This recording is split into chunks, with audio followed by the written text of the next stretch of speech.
Olá, amigos. Eu não disse que era rapidinho, já estou de volta. Pois que todos estejam bem, eu creio nisso. E nós vamos falar, dando sequência ao tema que nós estamos usando nessa ministração, que é filhos que desejam voltar para o lar. Esse é um anseio de muitas famílias e eu creio que nós conseguiremos isso. À medida que nós formos nos educando segundo a palavra de Deus. Em Oséias, Deus fala que o meu povo perece por falta de conhecimento. Isso é uma pura verdade. Então nós precisamos conhecer mais a palavra de Deus para que nós possamos usufruir dos benefícios que Deus tem para nós. Nós estamos no texto de Lucas 15, estamos aqui mastigando para entender melhor a relação à família, né? Bem, minha casa, meu lar, my home, lugar de pão com fartura. Lucas 15, versículo 17 e 23, versículo 17 e 23 diz assim: E caindo em si, disse: Quantos trabalhadores de meu pai têm abundância de pão e eu aqui pereço de fome? O 23 diz assim: Trazei o bezerro cevado e matai-o, e comamos e alegremo-nos. É isso que ele diz: fartura na minha casa, lugar de pão e de fartura. E ele estava querendo comer as bolas dos porcos e nem isso lhe era permitido. Eu queria que você refletisse comigo nesse momento. Você que é filho, está em uma situação de encruzilhada difícil. Você que entrou numa situação de enrascada e não está vendo saída, está com vergonha de pedir a opinião de alguém. Faça o seguinte: eu não sei como é seu pai, se ele é grosseiro, se ele é bruto, como as pessoas chamam, brutalizado. Mesmo assim, procure seu pai. Conte o problema para ele e pergunte o que ele faria no seu lugar. Na vivência que ele tem, ele pode não ser sábio, mas a sabedoria da vivência, essa ele tem. Ele vai poder te dizer o que você deve fazer para voltar, sair da enrascada e voltar para casa. Pois bem, então quando o versículo 17 e o 23 fala de meu lar, eu posso dizer isso, você pode dizer isso também hoje. Meu lar é um lugar de fartura, é um lugar de fartura de pão, fartura de alimento, fartura de todas as coisas, fartura de amor, que é primordial. Quantos trabalhadores de meu pai têm fartura de pão?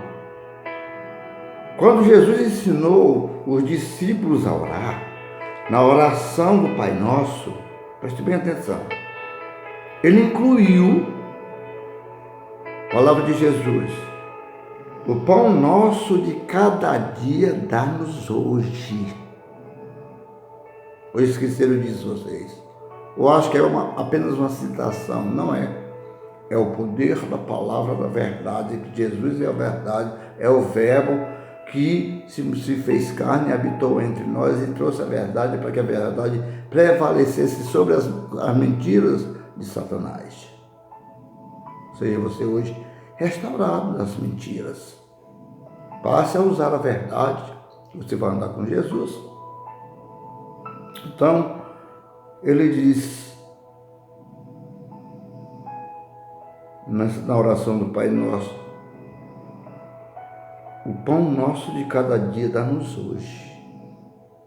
Mateus 6, versículo 11, para você conferir.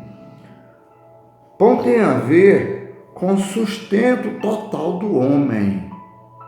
Em Gênesis 3,19 e no capítulo 39 de Gênesis, versículo 6, quando falta pão, que é o essencial, é porque muitas outras coisas estão faltando já. O desequilíbrio financeiro tem sido a grande causa, o desequilíbrio financeiro, principalmente no nosso país, tem sido a grande causa dos conflitos na relação familiar. O dinheiro, o desemprego, tem trazido muita confusão. As brigas, separações, a maioria é por dinheiro. Tem um dito popular que diz assim: quando o dinheiro saiu pela porta, o amor já tinha pulado pela janela. Eu não concordo com isso, porque amor é diferente. As pessoas juntam as coisas porque convivência traz conflito. Convivência é a arte de ajustar a mente do marido com a mente da mulher, a mente dos pais com a mente dos filhos. A arte de ajustar, porque são duas criaturas que nasceram em família diferente, marido e mulher, e que e que vieram de duas culturas diferentes e se uniram. A partir de então, o viver diário vai ser um trato todos os dias de conhecimento um do outro, para ir se moldando. Quando chegar num determinado ponto de vivência, aí podemos dizer que o amor está estabelecido. Já não se briga por bobagens, já não se discute por bobagens, porque a convivência foi amadurecendo e fazendo com que os dois se tornassem um, como diz a palavra de Deus. Então, o desequilíbrio financeiro, essa causa tem sido grandes causas de conflito de relações interpessoais, relação familiar, de relação de pai e filho, e do casal também. É quando não há pão com fartura. Já vi crianças que quando sentam a uma mesa farta,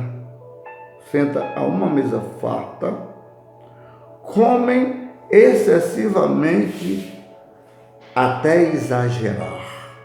Por que será? Porque ela passa tanta necessidade que na primeira oportunidade que ela tem de pegar uma mesa farta, ela exagera. Aquilo é o inconsciente trabalhando, dizendo: abastece, porque vai faltar. Nós temos que trabalhar um pouco com a psicologia familiar e pessoal. Como se fosse a primeira e a última vez que ela fosse comer na vida, diante do pão com abundância que ela está vendo naquela mesa. É triste falar isso, mas na verdade isso é uma verdade pura. O fato de Jesus ter multiplicado pães e peixes lá no deserto é a maior prova de que ele se preocupa com o nosso sustento.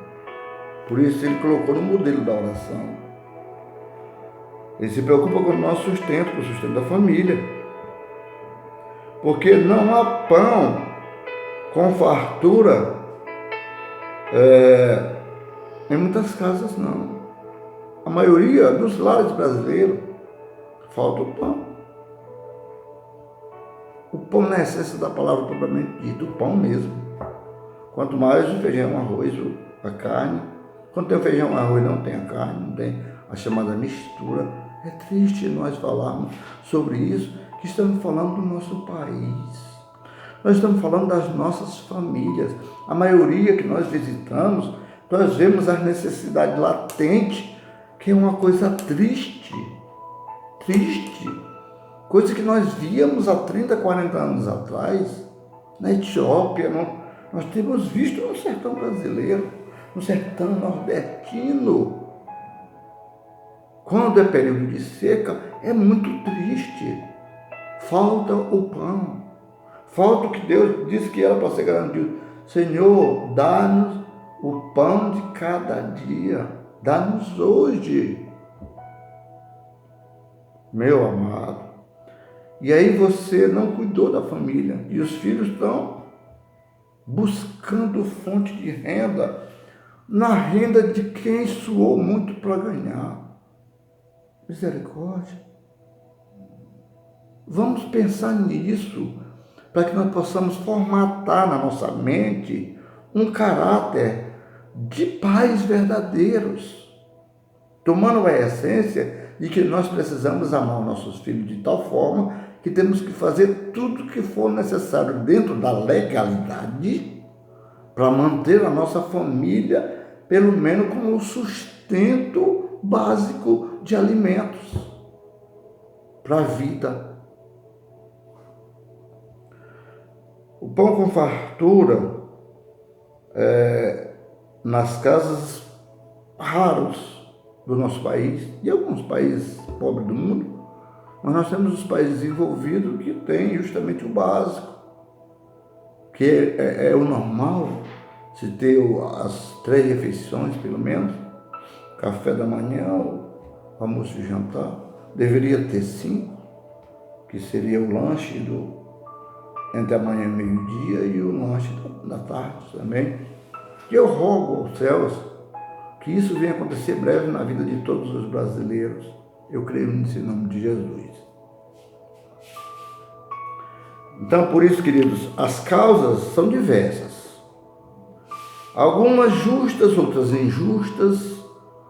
Causas justas: desemprego, doenças, acidentes, acidente de percurso e etc. Mas as causas que não justificam essas, prestem bem atenção: má administração do dinheiro. Homens que se lamuriam porque está difícil dentro da sua casa, trabalha e ganha um salário mínimo. E quando recebe no final do mês, a primeira coisa que ele faz é ir para um bar, encher a cara, para depois vir para casa tendo uma pendência enorme de contas para serem acertadas. Falta de administração dentro do lar. Administrar o pouco dinheiro que tem, as extravagâncias feitas em várias direções, falta de critério no gastar, na maneira de gastar, negócios feitos sem a direção de Deus e formas precipitadas que se usa para resolver as coisas do dia a dia, dívidas feitas sem necessidade, etc. Se eu for enumerar aqui, nós temos uma penca de coisa para ser elencada. Então, só haverá fartura de pão,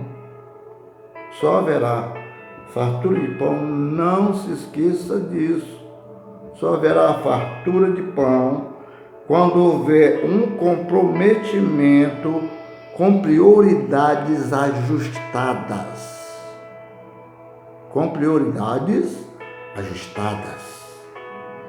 E a administração sábia, equilibrada, do que se ganha. Eu não posso ganhar R$1.000 e fazer 2.000, 3.000 de conta no mês. Essa matemática não bate. Então nós temos que saber nos moldar a isso. Se antes nós éramos fartos e agora estamos passando por um momento de dificuldade, então vamos aprender com esse momento reger a administração financeira do nosso lar.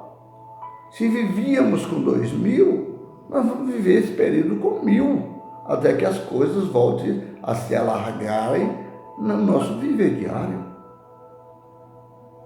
Isso é uma questão familiar, isso é uma questão de desagregação familiar, isso é uma questão porque as famílias estão desajustadas, porque não há equilíbrio nas contas, não há equilíbrio no gastar, e isso tem trazido coisas terríveis para a família até morte.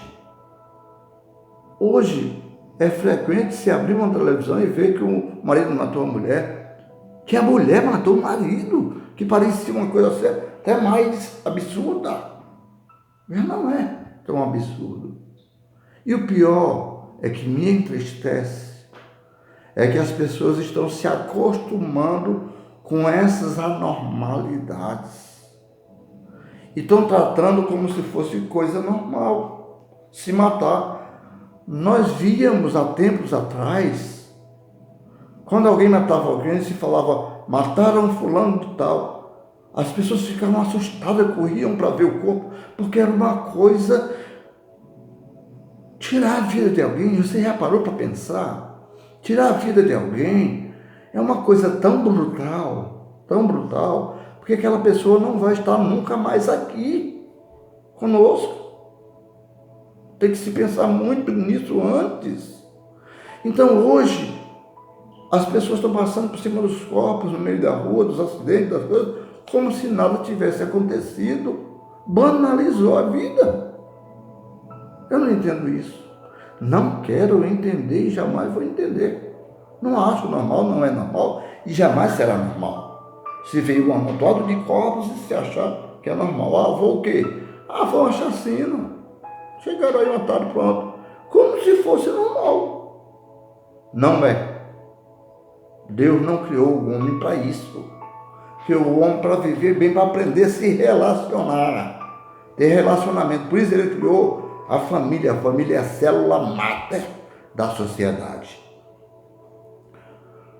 Porque nutre o homem, o pão nutre o homem espiritual.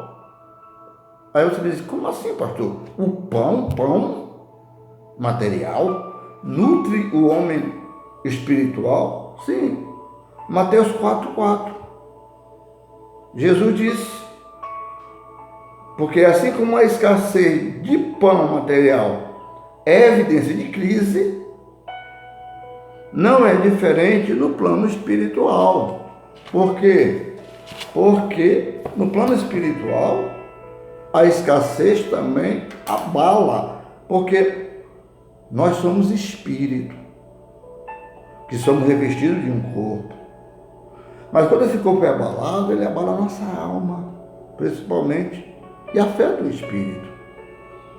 Grandes brechas nas famílias hoje é a falta de interesse e o desprezo à palavra de Deus. Tudo que você achar desequilibrado, falta a palavra de Deus. Tudo que você achar em escassez, falta a palavra de Deus. Tudo que você vê em abundância de desgraça e derrota, falta a palavra de Deus. É a falta de interesse e o desprezo à palavra de Deus. Quando a Bíblia é negligenciada, aí falta pão. Não basta estar com um homem físico nutrido, a carne, e o espírito desnudo, totalmente desnutrido, abatido. É preciso haver fartura do pão do céu. O que é o pão do céu? Para alimentar o homem interior. Quando Jesus disse para Satanás, quando ele disse assim, se tu és filho de Deus, transforma essas pedras em pães. Nós vamos falar sobre isso na próxima ministração. Muita gente diz assim, essa tentação de Satanás é uma coisa tão simples. Não é nada simples. Foi no nível espiritual muito alto essa tentação. Porque Satanás tentou Jesus 40 dias. Não foi só no 40º dia. Todos os dias ele estava tentando no deserto. Quando fechou os 40 dias, ele disse, bom, agora ele está totalmente fragilizado na carne. Então a carne precisa ser nutrida para que o espírito esteja sustentado. Então ele disse, é a hora de derrubar, de acabar com ele. Aí ele chega para ele e diz assim, se tu és filho de Deus, se, termo condicional de dúvida, se tu és filho de Deus, transforma essas pedras em pães. Qual é a tentação aí? Qual é esse problema de Se tu és filho de Deus, transforma essas pedras em pães. Provar que era filho de Deus? Não.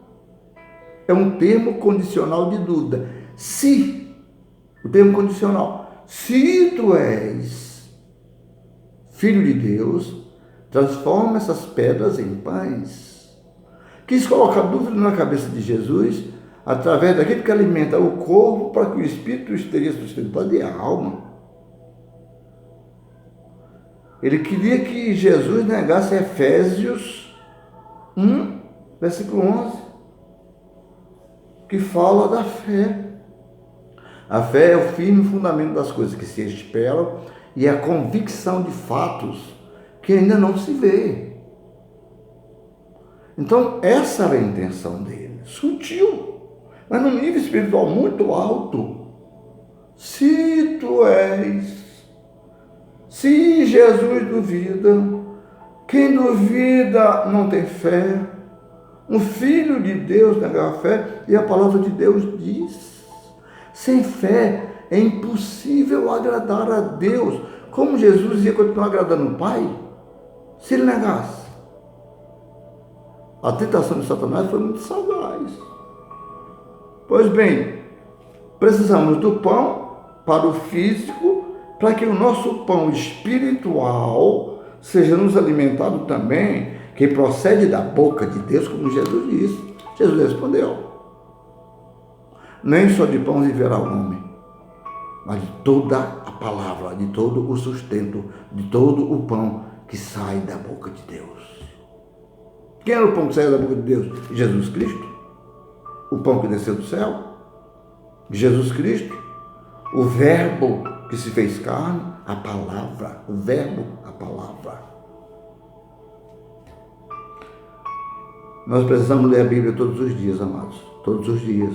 Para nos nutrirmos espiritualmente, nós temos solução para o corpo. Porque nós temos habilidades mentais. A alma, que é mente, precisa de estar equilibrada, precisa de alimento também para raciocinar, senão faz bobagem. E Satanás conta com isso. Na sua casa, as pessoas têm o hábito de ler a Bíblia todos os dias? Quando os membros da sua família estão longe do lar, eles podem dizer: estou com saudade da minha casa, pois lá há fartura de pão.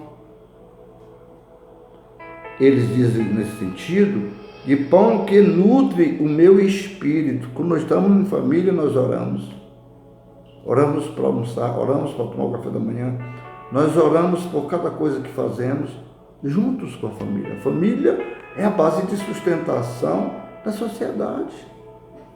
Então vamos trabalhar a família, amados, para que as nossas famílias sejam restauradas. Tem o pão, e o pão que desceu do céu para alimentar o espírito.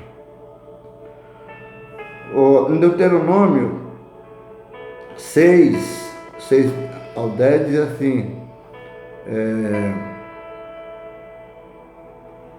e estas palavras que hoje te ordeno estarão no teu coração.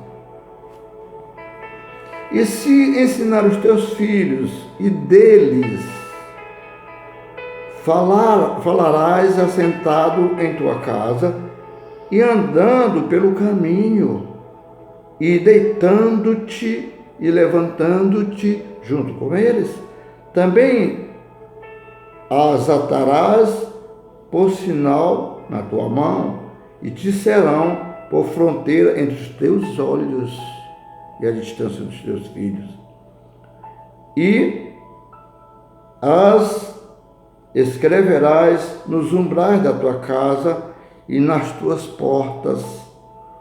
Quando, pois, o Senhor teu Deus te introduzir na terra que jurou aos teus pais, que tu não edificastes.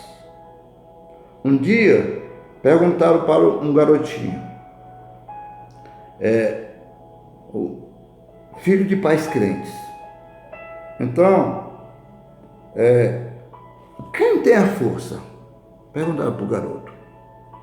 Os pais crentes, cristãos. Quem tem a força? Ele respondeu: He-Man. Aí a resposta deveria ser Jesus, Davi, Sansão, né? E etc. os heróis da fé. Quando falta pão, a palavra, a família fica desnutrida e sem força para lutar e vencer as intempéries da vida.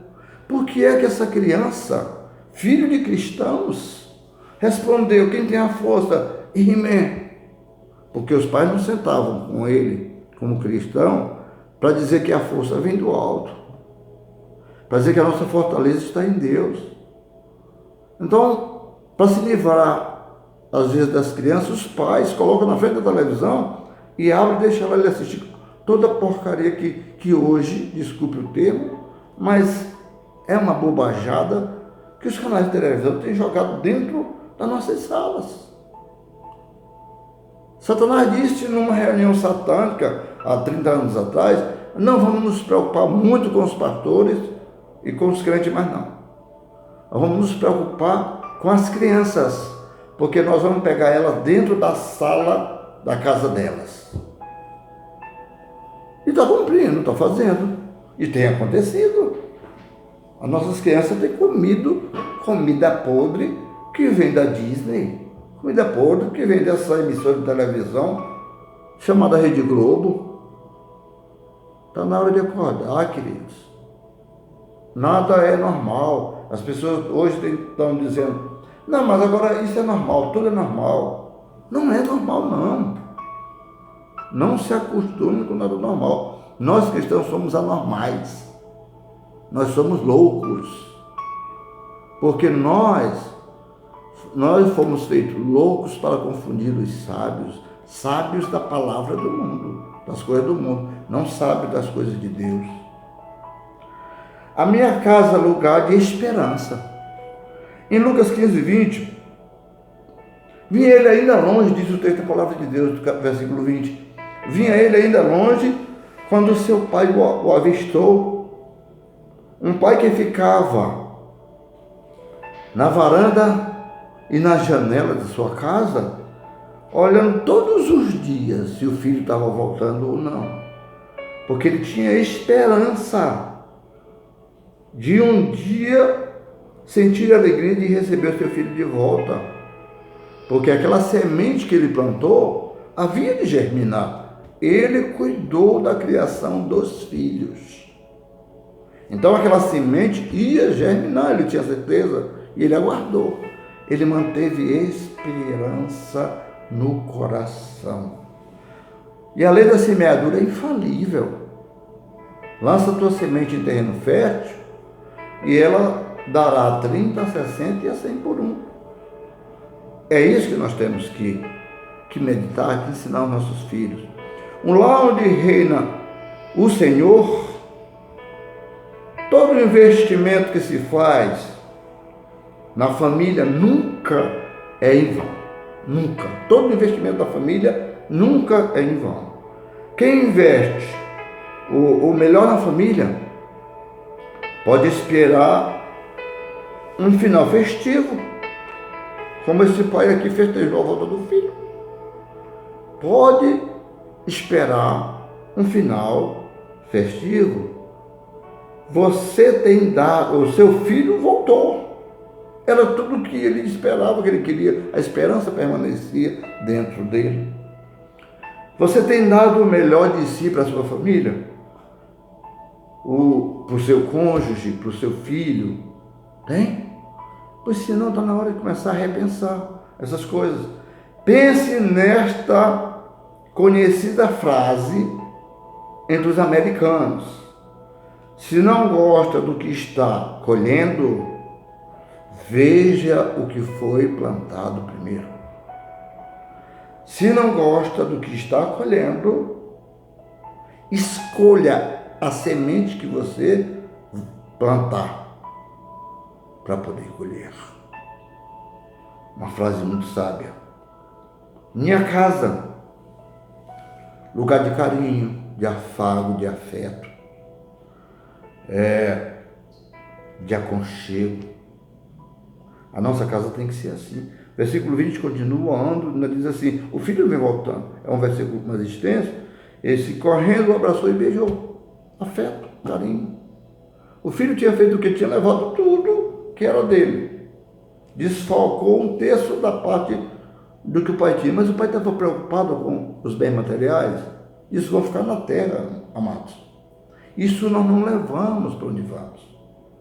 Você pode ter bilhões de dólares. Quando você morrer, não tem como enfiar dentro do seu caixão para você levar para onde vai. Então, é para viver aqui.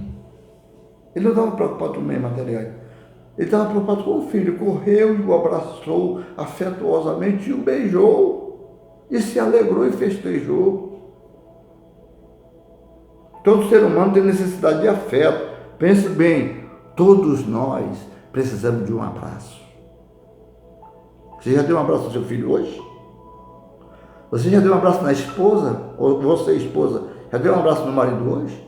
Talvez ele esteja precisando apenas desse afeto hoje para ganhar ânimo, para resolver os problemas. Pense nisso. Afeto não custa dinheiro, não. Carinho não custa dinheiro. Custa apenas tomar decisão. Sua decisão.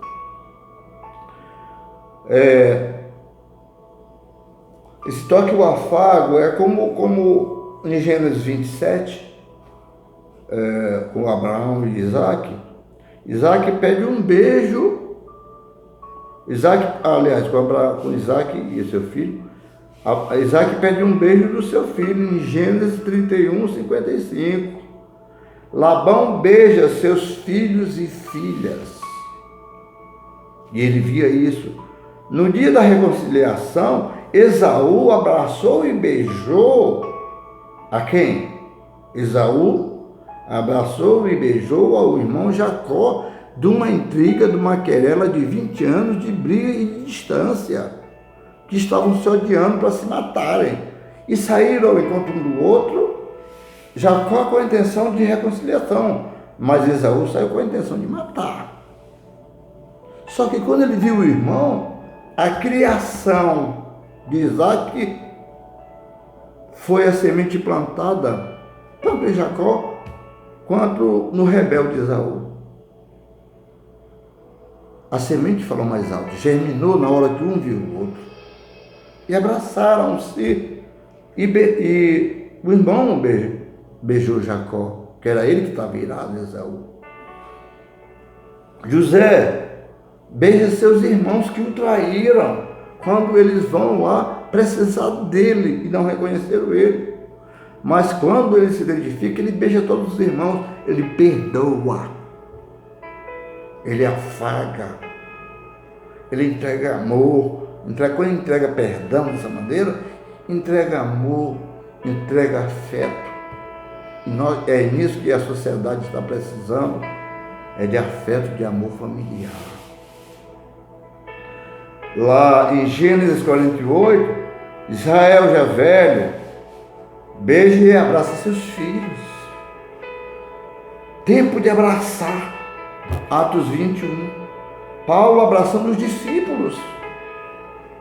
Atos 20, 10. Gênesis 26, 8. Isaac acaricia Rebeca. O carinho é tão impressionante, imprescindível, quanto o ar que respiramos, a comida que comemos e a água que nós tomamos. Tão imprescindível quando falta o toque, o carinho, o afeto, o beijo, o abraço, o afago e etc., a família começa a definhar emocionalmente e morre intimamente. Quando essas coisas param, cessam, define a família, murcha a família. O lar precisa ser lugar de muito carinho. Por que os filhos voltam para casa? Minha casa é lugar de confissão honesta. Esse filho estava numa situação difícil, filho mais moço. Então, quando ele se arrepende, ele faz uma confissão tremenda. e honesta. O filho disse: Pai, pequei contra o céu e perante ti, já não sou digno de ser chamado teu filho, faz de mim um dos teus trabalhadores. Quando os filhos têm liberdade para confessar os seus pecados aos pais, como eu já falei anteriormente, conversa com o pai, pai conversa com o filho, dá espaço para ele abrir o coração. Então ele precisa tentar resolver seus conflitos internos, batendo em outras portas de outras casas, porque o pai não faz, está precisando abrir o coração, para que ele não procure outras casas, ele venha para a sua casa, ele queira voltar para o seu lar. Eis a razão porque alguns jovens preferem confessar os seus pecados para a tia, para o avô, para a avó, nem para os irmãos não, mas para os amigos sim. Amigos entre aspas até, e etc. Não apenas os filhos, mas todos os membros da família precisam ver o lar como lugar de confissão honesta e de perdão incondicional. A minha casa, a sua casa, deve ser um lugar de graça, gerador de perdão. Quando esse filho vai para o pai, chega, volta para o pai, e quando estava longe, o pai o viu e se comoveu-se de íntima compaixão, e correu ao encontro do filho, lançou-se-lhe ao pescoço e o beijou, e fez uma festa já no meio do caminho, trazendo ele de volta, ajudando a chegar em casa. Antes que o filho confessasse seu pecado, ele disse, esse pai disse,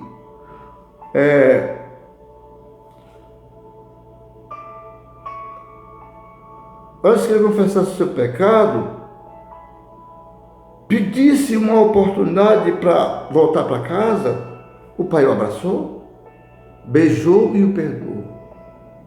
Perdoou. Palavra pequena, perdão.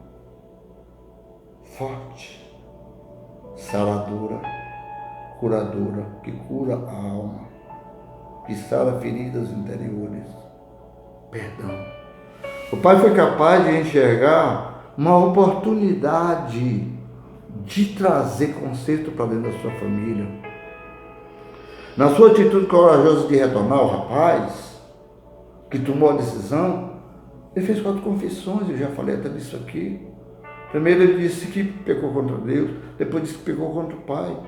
Depois ele declara que o pão que está na oração de Jesus, que desce do céu, era em casa que ele encontrava quando sentasse na mesa.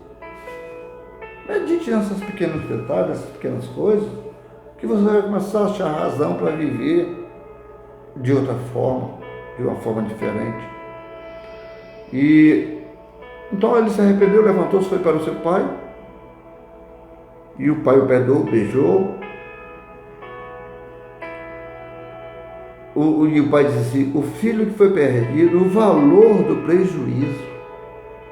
Ele está dando aqui, mostrando o valor do prejuízo. Quando ele diz: meu filho estava perdido e foi achado, estava morto e reviveu. Olha o valor que ele está dando a esse filho.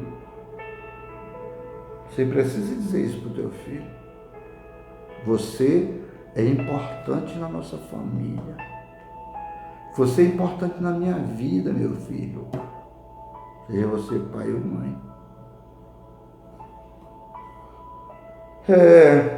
E antes que o filho chegasse, ele já estava preparado, guardando um novilho, servando um novilho, preparando um novilho para uma festa. Ele sabia que a semente que ele plantou era boa, sabia que ela ia germinar um dia. Quem perdoa não se expõe o perdão e a vergonha, porque quem perdoa quebra todo esse jugo. Isso é maravilhoso. O nosso lar precisa ser lugar de perdão. Lugar de perdão. Queridos, por fim, a minha casa, a sua casa tem que ser lugar de festa, onde tudo seja motivo de festejar. Trazei o bezerro cevado, disse o pai, matai, comamos e alegremos-nos. E o seu filho mais velho estava no campo. E quando veio e chegou perto da casa, viu a música e a dança. Como você definiria sua casa?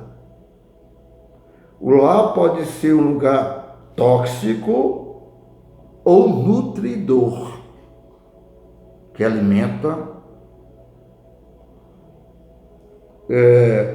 Um deserto ou um jardim. A sua casa pode ser um paraíso ou um campo de cana da Galileia. Pode ser um paraíso ou um campo de cana da Galileia. Jó, capítulo 2. Quando Jesus transformou água em vinho, lá no casamento, é que a festa do lar, é porque a festa do lar tem que ser permanente. Era isso que Jesus estava dizendo. Tem aí um líder religioso, que eu já ouvi algumas vezes ele dizer, que para que serviu o milagre da transformação de água em vinho que Jesus fez? Não serviu de nada. Um líder religioso, conhecido mundialmente. Esse milagre não serviu de nada. Para quê? Eu não quero nem debater isso, porque senão eu vou pegar aqui uma ministração todinha para falar sobre isso. Mas eu vou incluir o nome de outras pessoas, então eu deixo quieto isso aí. Né? Jesus transformou água em vinho porque aquelas pessoas precisavam continuar alegres. Quando o vinho acaba, a alegria acaba. O vinho, o motivo do vinho é para a alegria. Acaba. Apesar das intempéries da vida, nunca foi vontade de Deus que o lar fosse um lugar de angústia interminável, um lugar de tristeza e dor. Muito pelo contrário. Deus pode e quer fazer o nosso lar um lugar de pão com fartura, esperança, carinho, confissão honesta, perdão e festa. Receba hoje no seu lar o pão que desceu do céu e mantenha-se sem fome, porque você estará abastecido do amor que gera amor, do amor de Deus. E que assim seja para sempre. Até o próximo vídeo, queridos. Deixe sua like, curta o vídeo e se inscreva no canal para que nós possamos continuar esse trabalho, tá bom? Que Deus abençoe a todos. Eu vou fazer uma oração para que nós possamos concluir, Senhor nosso Deus. Pai querido e santo, o teu poder excede todo entendimento. O Senhor que alimenta as aves do campo, que elas não semeiam nem cegam, mas o Senhor mesmo diz que nem Salomão em toda a sua glória se vestiu como os lírios do campo. Eles não estão preocupados em plantar e em colher, porque o Senhor sustenta. Assim o Senhor sustenta o ser humano que também confia no Senhor. No versículo 5 do Salmo 37, diz: confia no Senhor, entrega os teus caminhos ao Senhor, confia nele, mas ele fará tudo o que você precisar. Então entrega os teus caminhos ao Senhor, querido, confia nele, porque Deus está te abençoando agora, abençoando a união no teu lar, quebrando este mal que tem trazido confusão entre os pais, que tem trazido confusão e os filhos assistindo. Seja abençoado. Eu decreto a falência do inferno dentro do teu lar. Decreto a falência do inferno na tua vida conjugal, na tua família. Decreto a falência do inferno na tua família. Seja abençoado para sempre. Amém.